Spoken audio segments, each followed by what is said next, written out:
What's up, everybody? Welcome into another episode of the Celtics Talk podcast. Yes, I am still here in my basement where I've been for like 20 months. I'm actually going on a plane tomorrow, but not to Las Vegas. That's where my buddy and friend of the program, Brian Robb, MassLive, 98.5 The Sports Hub, is hanging out. B-Rob, I know I asked you before we jumped on here, but like, what's it like being out in the world? It's weird, man. It's a scene. I haven't really done it much. Certainly not in crowded arenas for the last 15, 18 months, but this is our first time getting to talk to players, in person in almost 18 months. So it's a whole, it's not a new game, but it feels like a whole new world. I haven't really like braced myself for it yet, probably because I knew I wasn't going to be there in Vegas, but amazing to have like one-on-one conversations, like human conversations that aren't over this Zoom box, which, love you Zoom, but leaves a little bit of its charm as you can't talk to players without 50 people watching you do it. So I am intrigued to see the content that comes out of there. It's hope it's worth the triple masking N95s that you've got going on out there. So let's get into this team. You got to sit through game one out there. You got to experience the Yam Madar hype tram in person.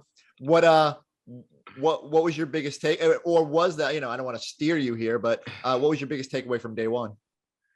To that point, I never thought we'd see the day where, especially with this team, that a player would get a pretty strong ovation the first time they came out of the game. But that's what Yam Madar got yesterday there was a sizable Celtics. Yeah, Celtics fans do travel. They do travel well in Vegas, and you can, it wasn't a packed house, but it was pretty full. And that was the one strong audible cheer of the day was when Madar came in. And to be honest, he kind of deserved it after that first. They were down 10-0, 17-2 run, some nice passing, hit a couple jump shots. And I think more than anything else of him, the skill that looks like it's going to be able to translate, whether he's here this year or down the line, is the defense. Yeah. Really harassing the Hawks point guards all afternoon long, and was smart with his help defense and stuff like that too. So those are the things that, you look at the Celtics offseason as a whole, Chris, and what are they kind of angling for? Defense is pretty high on that list, and Madar might be a guy that kind of fits into that mold down the line. It's funny because we sit here and we watch the grainy YouTube videos and we hear the Israeli Steph Curry hype, and I don't know if I just sort of braced myself, not for disappointment, but just didn't know what it was, if it would translate, what it would be like. It was fun. He did a lot of fun stuff out there. Like you said, he had a little pocket pass at one point. It feels like there are going to be translatable skills. And more than anything, he wasn't overmatched against quasi NBA people. And that was my biggest thing. Like, could he hang with those guys on night one of this experience? And, all right, for 17 minutes, here's one thing I got to ask you. Were they hiding him at the end of that game? How did he not get crunch time Yam? I'm like, I wonder if they're waiting for him to ink that second round contract, because there's no sense why he's not out there right now. You got guys under guaranteed contracts that they probably want to take an even closer look at first, because one of those guys is probably gonna be at the door if you're going to sign Madar to the team this year. And so, this is me speculating right there, but I don't think you're speculating there. I think we know the numbers crunch is there. You know what? Because I'm going to forget if I don't go here now, and I got my list of Summer League guys up in front of me. But are you surprised Grant Williams isn't there? A little bit. Yeah. He did not have a great year, and particularly on the defensive end, fouled a lot. And that is the nicest way anyone has ever said that Grant Williams had a horrible 2020 season. It's true. All I'm going to say is don't look at his foul rate per 36 minutes. It may or may not have been one of the worst numbers in the league, but 8.9 or something, right? It was loud. He did not get a friendly whistle, but he also did not give them a reason to. So yeah, but I guess at the same time, he might have been kind of beaten up. Obviously, he sounded like he practiced with the team back in Boston. So, not a lot of third year guys play in Summer League period, to his point. So, I think he probably feels pretty good about his spot in the team next year. Romeo Langford understandably played because he hasn't been able to get any kind of reps beyond the end of last season consistently in the NBA. So, and never played Summer League period. But Grant, I guess I was surprised, but yeah, again, these guys, if you want to protect your body, go for it. Yeah, I get it. Same deal. It's not like he hasn't proven himself to be, or he hasn't. It's not that he hasn't had NBA reps. he has had playoff experience. All that being said, I feel like, these guys should be out there. They should want to play. They should want to show the development. And again, it's hard for us to sit here and unequivocally just say like, oh, Grant was just like, I'm not going. I don't think that was the case. I'm sure there was like an open discussion about like what makes the most sense. And maybe they were like, you know what, stay here and work with some of the guys that are in here lifting weights and getting ready. And maybe that gets more out of that than necessarily playing you once every other game in Las Vegas. And so, but I understand that. Plus, but I'm starting to wonder if he just has all that clout now, vice president of the players union, and the next thing you know, right. Summer League is just not your thing. Snap your thought. Yeah, it is interesting, but again, you look at who decided to play. Obviously, Romeo. Yeah. And I loved his response about whether it was his choice. He's like, well, kind of, but I wanted to play anyway. That was an all-time answer where. He pretty much tried to suggest it was his decision to go to Vegas, and then pretty much admitted, no, I got told I had to go to Vegas. So whatever way it is, again, I think all these guys understand. Let's shift the conversation to Romeo. Hit a big shot. Yeah. Can he be a 3-and-D guy? I think they're going to need him to be. Whether he can be is going to be a bigger question. But I do think that the defense has been the one thing that's been there consistently during his career so far. So I think honestly, that's a pretty good news in the sense that, again, where this team is going and the way they want to play, his versatility, he showed up himself pretty well in that Nets series when, on that end of the floor. And so, but the problem is you can't be an absolute nothing offensively. And so I talked to him a little bit today at practice. He's talked to him about the shooting for a little bit. He said he didn't really make any tweaks over the summer. It was just, trying to hammer down the repetitions of the ping pong paddle works. The ping pong paddle works, apparently. It's a done deal. So now we just need a sample size because the last 2 years of sample size, was not great. And so that's putting it nicely. My fear is that he's now trying to dribble with ping pong paddles because his handle is just has not been crisp enough. Going to the basket, he was a little loose there. And so look, I can remember Danny Ainge telling me a couple years back, he was probably their second best when he was a rookie. He's the second best pick and roll guy on our team in practices. And, the buzz coming out of high school was all about offense. Like, I didn't know he was going to be as good as he has been defensively, and his length has given him a chance to do that. But I keep waiting for it. And I get it. Injuries, all that, hasn't had reps, can't go to Maine last year. Like all the things that have conspired against him. And yet, I'm waiting for that to now translate into maybe a guy who can handle the ball a little bit and create. And so I think I'd like to, that's my big thing moving forward with him. All right, you can make shots now. Like that's every guy that gets the NBA level starts to get, confidence there. And whether you're Grant and go over 25 and then figure it out, or Pritchard shooting 41%, like they've got shooters, hopefully. But now what else can you do out there? And that's my thing with Carsen too. Like, it's great when he makes shots, but what else does Carsen Edwards do that makes you say, okay, he has to be on this roster? Is it what does Carsen Edwards need to show you at Summer League this year, B-Rob? Honestly, I don't even know if he can, if it matters for him to. Obviously he's under contract, guaranteed contract for next year, so he's here until further notice. But when you look at what he did 2 years ago, and then just what he's, he hasn't gotten a ton of opportunity, but I think we've seen a lot of him. And so, is he a good defensive energy guy? Maybe, but the size thing with him is a concern. And then you just look at the other names and play in the backcourt, and he's not a great passer. He's, finishing at the rim is going to be tough for him due to his size. So yeah, it's if he can, have a nice all-around game, and which I think he did in parts of the opener there, but I'm not sure he's going to be able to, at least to me, show enough this week to say he's turned a corner here, because I'm not necessarily sure it works that way. Yeah, he's lucky to have that guaranteed contract, or else it would have been a little bit more dicey. But yeah, I feel bad because it's not like we're rooting against players, but 2019 draft class in particular to me has got to show something, and more than that they've shown, in part because the Celtics just don't have a lot of depth, and then the moves they have not made this summer are going to throw those guys into the spotlight. And so that was something that Scal kept harping on yesterday, Peyton Pritchard, Aaron Nesmith, these guys are going to be key players for this team, and you need them to be ready. I think you just need to get more of that 2000. I feel pretty good about 2020 draft class. I need to see more from the 2019. You mentioned undersized guard, so I have to go there. 81 points for Isaiah Thomas. My mentions and my text messages are every time Isaiah has a big wherever he's playing. My texts go crazy. When is this going to happen? And I try to politely as possible, kind of just be like, look, I just don't see it happening. I know there was some buzz at the start of the offseason. What can we do to just have people come to peace with this, that it's probably not going to ever be IT time again in Boston? Well, the problem is Brad's offseason moves have everyone in that mindset of, well, let's, we're going to bring the full gang back together here. And I do hope, Isaiah will I bet he gets a training camp invite. He'll sign some kind of contract somewhere, like someone will give him a shot in the preseason. But unfortunately, like, you think summer league defense is bad, like look at Pro-Am, like defense anywhere else. But at the same time, like, it sounds like he's healthy.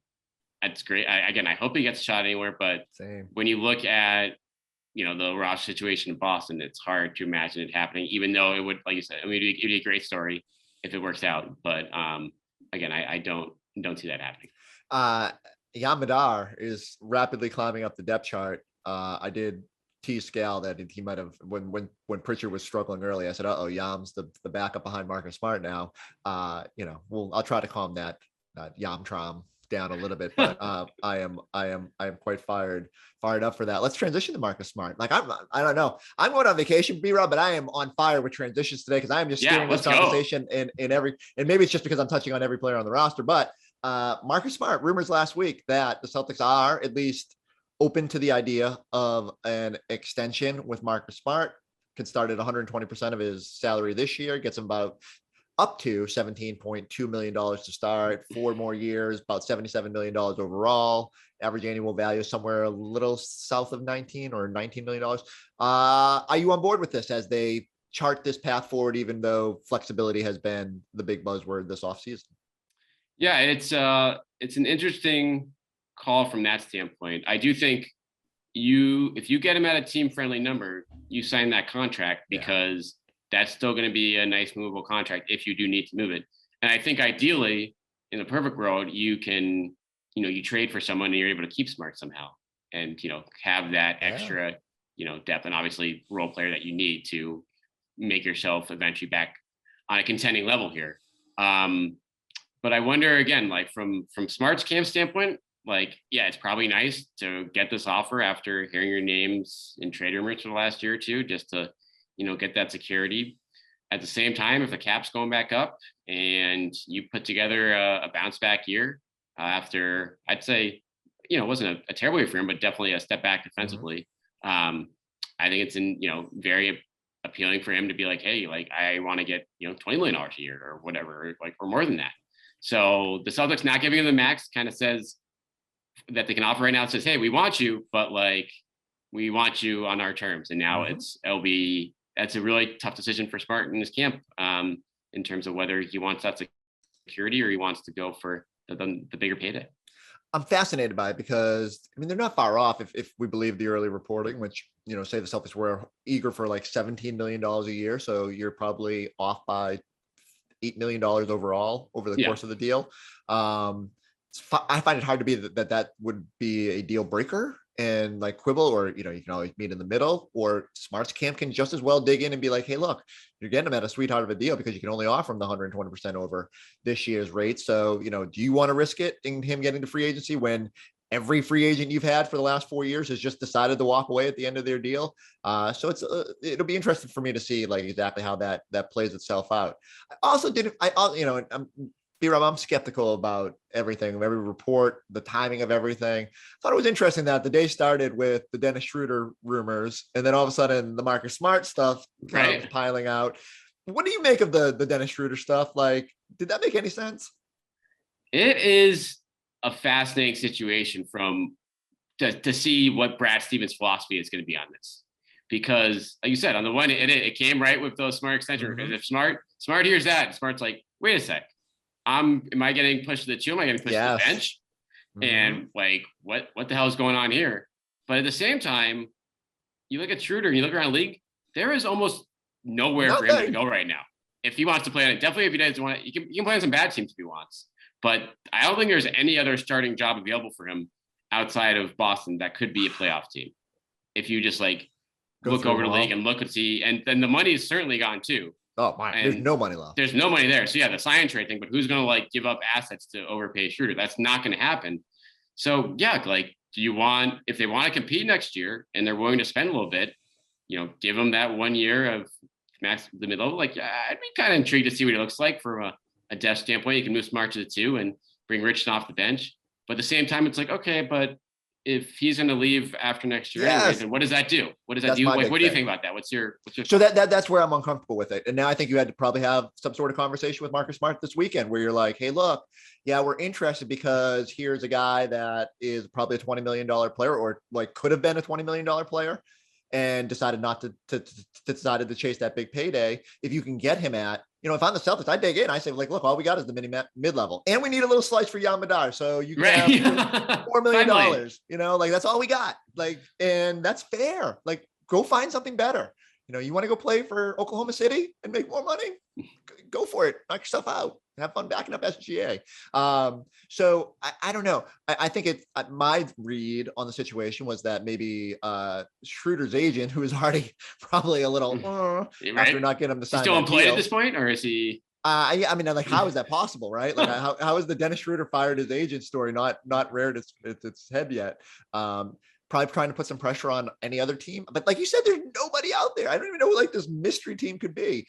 And we hear people saying like, oh, maybe the Celtics are going to sign and trade for him. Like, that makes no sense. You're not going to hard cap yourself over Schroeder.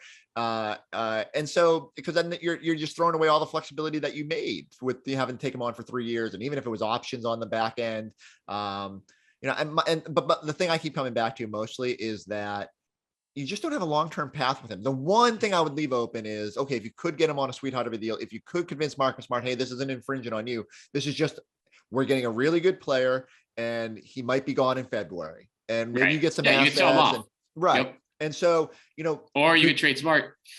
Either one. you have flexibility. You can figure that out. That part of the reason I wanted the Celtics so badly to pursue Lonzo Ball last trade deadline was, okay, you might have got to the summer and you might have had to watch him walk away, but at least you would have got him in the building for 16 games and like what Fournier gave you, and at least had an idea, like, how does he fit with the Jays? And then you could have made a little bit of a decision about, okay, maybe it's just someone you don't want to move on from. Okay. The cost might've been a little bit higher than a Fournier, but as a restricted free agent, he still would have, I don't think the price would have been super prohibitive. And New Orleans had to know at that point that they probably weren't keeping him. So I just think it's all part of the complicated mess that the Celtics have had to navigate as Brad Stevens elevates the other thing with the Schroeder thing, though, I think is funny. Do you think they sit there and go, Marcus, we're not interested, but man, isn't it interesting how he turned down that $20 million a year? Right? Oh, by the way, here's our contract offer for $17 million a year. Anyway, what do you think of Schroeder, though, in general, like as a player? If he can be 3 years ago, like high assist percentage, not really kind of hunting for his offense, just okay with making other guys better, Oklahoma City, Schroeder, like there's a value there in that player, but I don't know, like last year was not good. And I don't want to hold one down year against somebody in terms of like, it's clear he was hunting his next deal, and, playing in Los Angeles is weird and all that. And the sort of tug of war there when you have LeBron James, who was clearly your point guard anyway. So, I don't know. I think in the right situation, he can thrive, but yeah, I don't love it. And then to bring this conversation completely full circle, wasn't he just yelling like about IT saying stuff about his mother in a playoff series? Do you remember that? Yes. Oh yeah. I was gonna say, you bring in Isaiah to training camp then with Schroeder and then turn the cameras on, see what happens. One thing is undeniable. The Celtics have a glaring need for a German with Daniel Tice departed. And so, yeah, they need to fill that void. Maybe they'll find another way. I don't know if I buy into the Schroeder. I guess the bigger question there is whether Schroeder or otherwise, do you think, are they done? Are they done with this roster? I don't think they're done. I think there's one more shoe to drop at some point. It might come after Summer League once they get a long look at these guys and decide. B-Rob, I'm going on vacation. There can't be any more shoes to drop until at least September. So it's gonna be right when you land. Always happens. And then they're gonna drop the big one now. I mean, I think it'll be probably something on the fringes. They're probably done with big stuff, but I find it hard to believe that they're, that obviously they made some trades but that Cantor is their only signing. I don't. When did that?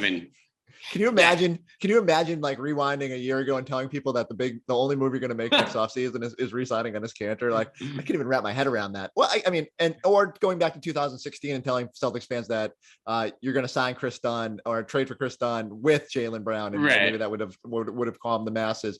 Odds that Chris Dunn and Bruno Fernando are on the opening night roster. Now, I would put it at 70%. A week ago, we would have probably been much lower. Yeah, a week ago it was like 30%, but now they like made the trade. They haven't done anything else yet. Again, Dunn, and that's I guess another case against Schroder. Like, well, if you have Dunn here for like half the cost, is like how much? Obviously, Dunn is coming off a really bad injury year, but like he defensively he really gets after it. So it's just like he can't shoot. So I do wonder. I mean, of course, if they do want to make another free agent move, he's the guy to go. Fernando is, the fourth center now. Sorry, Taco, I don't like your chances of getting re-signed. Oh God, no. I think that ship has sailed. But yeah, I do think that, maybe we see Fernando on the Summer League team later this week. I think to get a look at him.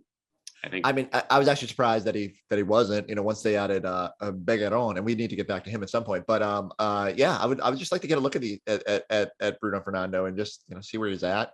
Right. I haven't paid that much attention beyond the clips that I'm scrambling to watch now. I mean, you see him play 5 minutes a year, like when he comes to Boston or something, like if he gets thrown in there. But hey, he can rebound. He can be a fourth center, like you said.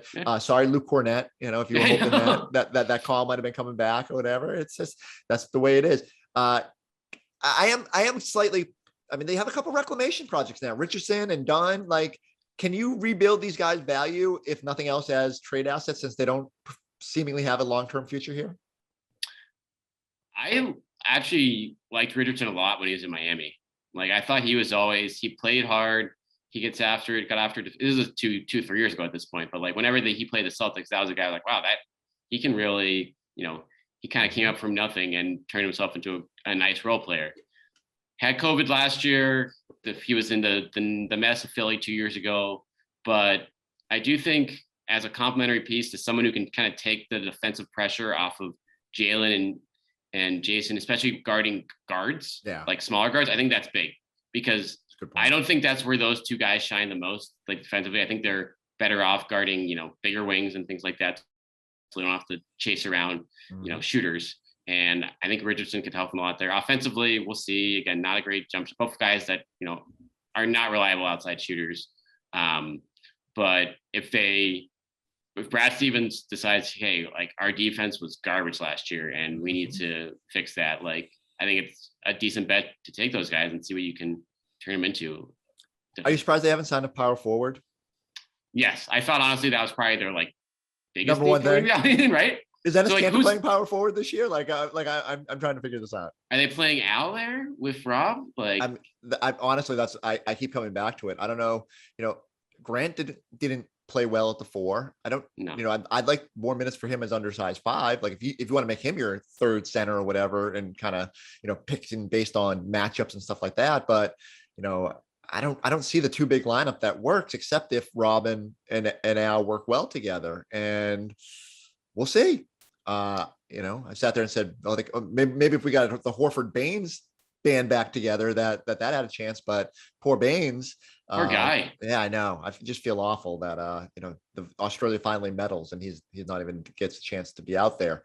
Yeah, I don't know. I feel that's the one where I keep saying they must have something up their sleeves, and maybe it's just, hey, you go into the year, you wait and see who comes available, and you kind of plot it that way. You don't have to take on another expiring deal right now and just kind of ride it out. Like maybe it's just better that some of these young guys get those minutes early on, which I mean, again, should have happened last year. Aaron Nesmith should have played a lot more at the start of last year, and then you wouldn't have to worry about it this year. But hey, this is where they are at now. Where do they rank in the Eastern Conference? Like what should be our reasonable expectations for this current iteration of the Celtics? Honestly, if they don't make any other major moves, I think is like 5th best case scenario realistically for them in the East. Yeah, I think that's optimistic. I mean, I don't know, that's very best case. Like I feel like they're on the tier of like anywhere from 5 to like 9, to be perfectly honest. Because you look at I mean, New York, the Knicks, I feel like could definitely take a step back. I feel like they, Randall, those guys, they didn't, Fournier is not going to turn them hold into on. The Knicks real quick. Tibbs knows. Tibbs saw tape of Fournier and Kemba playing defense last year, right? 10 minutes. Give him $30 million. I just wanted to make sure. What is funny is though, I mean, he didn't exactly have great pieces last year and he had the number one defense. So maybe I shouldn't throw stones. I just, a part of the Celtics hesitation with those players was their defensive limitations. Now, if they played to their offensive potential, I get it. And the Knicks needed some more offense. But yeah, they're ahead of you. The Bulls are ahead of them, right? I mean, talent-wise, if it comes together talent-wise, you have to, it looks like they're not as top-heavy as Celtics with two All-Stars. You'd rather have Brown and Tatum than, for sure, Levine and Vucevic. But yeah, like Ball and DeRozan, that obviously they could win a lot of regular season games. The Pacers are healthy with Rick Carlisle. I think they could, again, kind of bounce back a little bit this year since he's, going to be able to get more offensively out of that group. So again, and then Atlanta is another one. So I think it's going to be a crowded tier and someone's going to, get squeezed into the play-in tournament. And the Celtics, they're going to not only do Brown and Tatum just have to, play their ass off night in, night out, but a lot of these supporting guys on the bench are going to have to come up big to kind of hang with a lot of these teams, at least in the win and loss column. I'm going to crowbar in Juan Bergeron. Like pretty as good of a debut as I could have expected from the Frenchman, as he showed off some of that NBA ready body, which at 19 is a little bit surprising. Definitely going to be a stash guy, but should we be a little bit more optimistic than how the people that melted down on Twitter that they took this random from overseas? Yeah, no, I mean, he even almost before the game, you just like look at him compared to the other guys, like, okay, that that's an NBA player right there. And yeah, there's obviously a lot of work that needs to be done. You kind of saw him selling for mid-range shots when he shouldn't be, like some bad habits to break, if you will. But given how young he is, and I think the defensive potential there, that he can kind of hold his own against guys that are bigger. He was their best center. Yeah, he was the best center. I mean, he got the big steal down the stretch of the game. Again, it's not really one game, but for someone, they've taken a lot of international guys that I think from a body standpoint did not translate well to the NBA, to put it nicely. Why did you look at Yabusele when you said that? I mean, right? Ante Zizic, after his first Summer League game, you're like, this guy can barely run. Yeah. So this is not that guy. This guy looks like, okay, this is, he's got the athleticism to translate, and now can he kind of hone the rest of his game? The Celtics are paying Yabusele one more year this year on that stretch deal. Bring him back. Did you see him in the Olympics? 2020. I was going to say, that was going to be my kick. I said, like, does 2020 Yabusele, like, is he a starter for the Boston Celtics? Power forward? Bodying up Durant in the gold medal game. I mean, let's go. It's unreal. From the first hustle play he made in that first Team USA game to get Evan Fournier the winning three. What an experience. And I can't believe they went an entire Olympics and still call them Yabusele. I thought, did we have it wrong or something? It's like they butchered it so bad. Fair question. Like, did Danny Ainge have the wrong pronunciation on draft night and we just ran with it? I'm pretty sure it's Yabusele, but Yabusele, Kabusele, whatever you want. He was. I couldn't believe I sat there after that first game and said, I think he can help the Celtics right now. He could be that power forward they've been waiting for.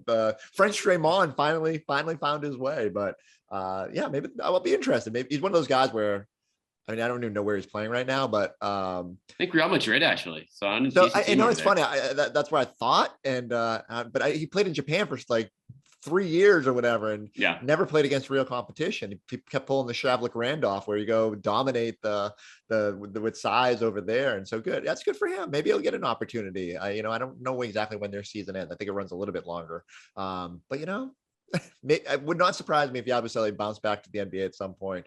And I could not say that confidently 2 or 3 years ago. No. All right, let's wrap up with this. I can't let a podcast episode go without invoking the name Bradley Beal.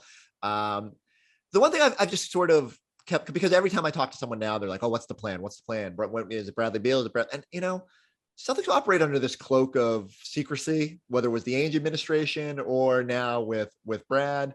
I don't think they really sort of put out there, like they don't put it up in bright lights, like here's who we're going for. We know there's flexibility. So the question I keep asking smart people, Is this Beal or bust? Like, is it just that? Are we naive to think it's not based on his relationship with Jason Tatum? Or do you think it's just more staying nimble and another James Harden could come available, some other disgruntled star? Are they just staying in the game? Well, first of all, you're saying you're asking smart people, so you should ask someone else first. But I do think that when you look at the situation, the bottom line is it's not Beal or bust entirely, because there are some semi other options out there via free agency or targeting someone else online. But at the least, you have to create the scare into the Wizards or whoever to say, okay, we could do this in terms of like opening up all this cap room. And again, that's why I don't think they'd give an extension to Robb or Smart unless it's at a very friendly number that they know they can move if they need to. But the bottom line to me is like, whenever, the Wizards obviously revamped. I think they got some good players out of that deal for Westbrook. I think I kind of like that team more with that. Whether that's enough to actually get them in the East playoffs remains to be seen. But if you're Brad, I feel like, hey, you go to Tatum, like, okay, Tatum, go talk to Brad during the year and let us know what we should do. Yeah. And because I feel like you have the best line you could ever hope for on a free agent number. Nothing's guaranteed here, but like you're at least you have the inside track, right? You do have the inside track, so you're at least going to know one way or another at the trade deadline. Okay, do we need to clear everyone out here now preemptively if things are bad, or hey, Brad kind of likes it this year in Washington. He's not sure he's going to go anywhere. Maybe we, don't trade off our expiring contracts and stuff like that. So who should we make plan B? Like, who can we speak into existence? Cause like, this is the hard part I've had. There's nothing there. All right. So me, I am convinced that Rob Williams is your future of this at the center position. Jason and Jalen at the wings. So you need a point guard or a power forward is probably your ideal fit, and Brad Beal admittedly doesn't necessarily fit directly into that basket. He can handle the ball. He can be a point guard of sorts. And, you can figure that out. That talent is king. But is there a player out there? And that's, I guess, why Lonzo Ball was somewhat intriguing to me as a playmaker, although I know he has his own limitations.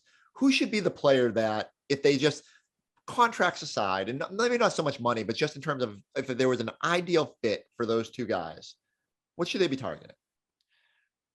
I don't think that name is clear yet right now, to be honest. Isn't that weird? It is weird because, and again, you're going to see what the new system is under Udoka to see how things look like under that. Because I think that is going to play a part in it. But yeah, when you certainly look at names you thought were going to be free agents next offseason are kind of quickly coming off the board anyway. So the only other like intriguing name to me is potentially like a Zach LaVine type. But again, like the fit, is that great? Do you just move Tatum to a full-time four? Like you could do that. And they just like play super small all the time. And then you have three pretty good scorers, but is that a championship core? Like, I don't know. So that's where you wonder, again, who complements those guys best? Like, who do we need to push our chips in? And that's the problem for this front office round, because that to me is not clear anyway. And even if it is, I don't know if you have the assets to get that guy. And I mean, like obviously the 2023 free agent class is a lot more attractive, and you got Embiid and Jokic, I think, in that if they don't get previously extended. But are you waiting? I think Jaylen Brown's going to be 1 year left on his deal in the summer of 2023. That's a bad idea. Yeah. So flexibility is great until all the people you were trying to be flexible for have decided to go other place, and your guys are sitting there going, you know what, we're going to make our super team elsewhere. So Brad's on the clock. And I'm fascinated to see what happens, because if we know one thing for sure, Celtics fans lack patience.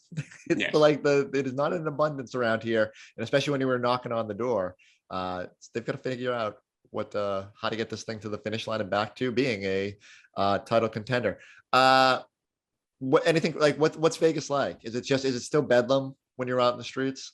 Yeah, it's bedlam with masks essentially. But I will say, like right now, like I have no one.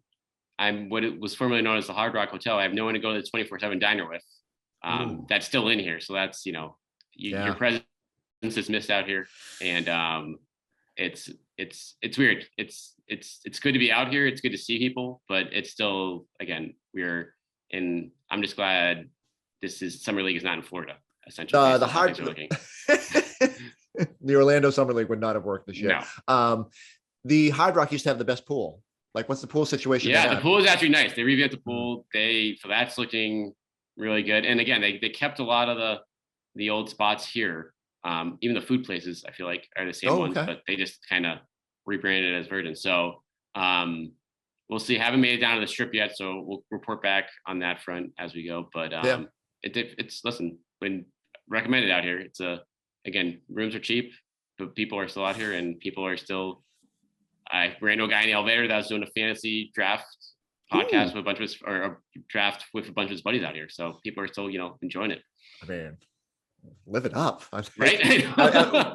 We've all been in our basements a long time, and like, if you can go have your fantasy draft in the middle of Las Vegas, as long as you're being safe and all that, get your shots, get your masks. But man, all right, well, that's good. I haven't been able to ask people about like being back in normal situations. It's just we haven't done a lot of it. I report back on whether Spirit Airlines gets off the ground tomorrow night. Fingers crossed. Spirit, I do have to tell you, if any of your fine people are listening to this podcast, I have on many iterations of my podcasting life have stumped for Spirit Airlines, and it would be a grave disappointment if we could not get that bird in the sky so that the Forsberg family can get to South Carolina this week to partially because I want to be on the ground fast enough to watch Yam Madar in Game 2 of Summer League. B-Rob's going to be out there, so everybody go check out his coverage on MassLive. We'll be back. I am going on vacation, but I'll probably be popping in. If B-Rob's right and they make a crazy trade, we'll set it up on the beach. I want to see a Celtics Talk with Forsberg on the beach. I mean, all lathered up, like the zinc oxide, the reflecting lights. Yeah, we'll make that happen. All right. B-Rob, go enjoy Vegas or whatever. Enjoy your hotel room. We're laying low. Everybody else, go like, subscribe. Go check us out on the YouTube page. We'll catch you next time on the Celtics Talk podcast.